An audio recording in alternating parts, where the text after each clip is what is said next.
بسم اللہ الرحمن الرحیم۔ السلام علیکم ناظرین، کارواں پوائنٹ کے پروگرام اصلاح تلفظ و املا کے ساتھ رابعہ عرفان حاضر خدمت ہے۔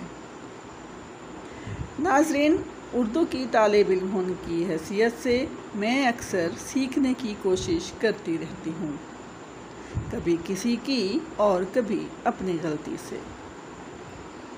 میں اس ضمن میں اپنے احباب کی بھی شکر گزار ہوں جو کسی بھی حوالے سے میری اصلاح کا باعث بنتے ہیں۔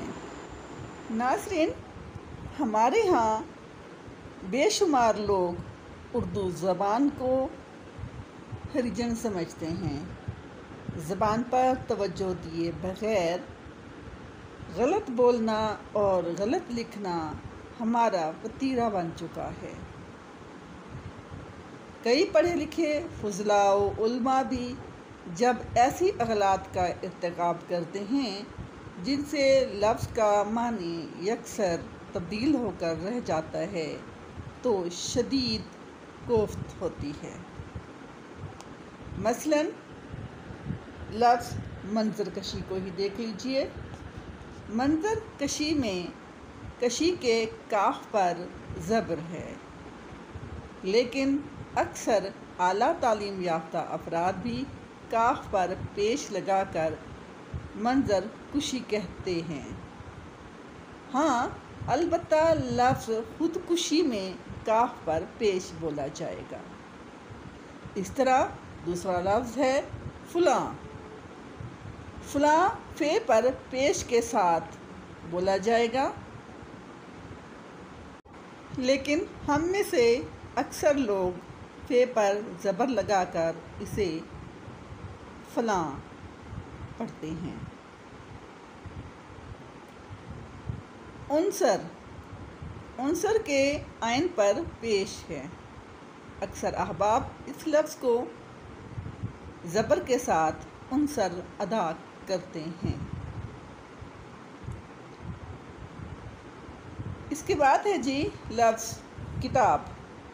کتاب میں کاف مکسور کے ساتھ لفظ کتاب ہوتا ہے، یعنی کتاب میں کاف کے نیچے زیر ہے۔ کئی اردو اساتذہ بھی اسے کاف پر زبر لگا کر کتاب پڑھنے میں ید طولیٰ رکھتے ہیں۔ اگلا لفظ ہے جی مرض۔ جسمانی، ذہنی یا روحانی بیماری مرض کہلاتی ہے۔ اس لفظ کو بھی رے ساکن کر کے مرض پڑھا جاتا ہے، جو غلط ہے۔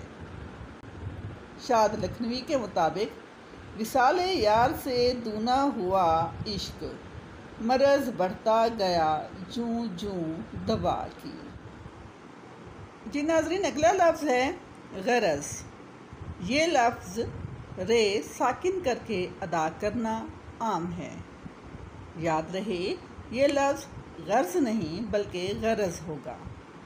میر کا شعر دیکھیے۔ رہتا ہے غرض ہمیشہ سودا، کوچا کوچا ہوا ہوں رسوا۔ داغ دہلوی کا شعر ہے۔ بے طلب جو ملا مجھ کو، بے غرض جو دیا دیا تو نے۔ اس سے ایک اور لفظ نکلتا ہے غرض یہ ہے کہ۔ یہ لفظ ہوتا ہے غرض یہ ہے کہ، لیکن اسے غرض یہ کہ لکھ دیا جاتا ہے، جو صریحاً غلط ہے۔ ناظرین، یہ تو تھا ہمارا آج کا پروگرام۔ امید ہے آپ کو پسند آیا ہوگا۔ پسندیدگی کی صورت میں کمنٹ باکس میں ہمیں ضرور بتائیے گا، اور لائک کا بٹن دبا کر ہماری حوصلہ افزائی کیجیے گا۔ اس کے ساتھ ہی رابعہ عرفان کو اجازت دیجیے۔ اللہ حافظ۔ پاکستان زندہ باد۔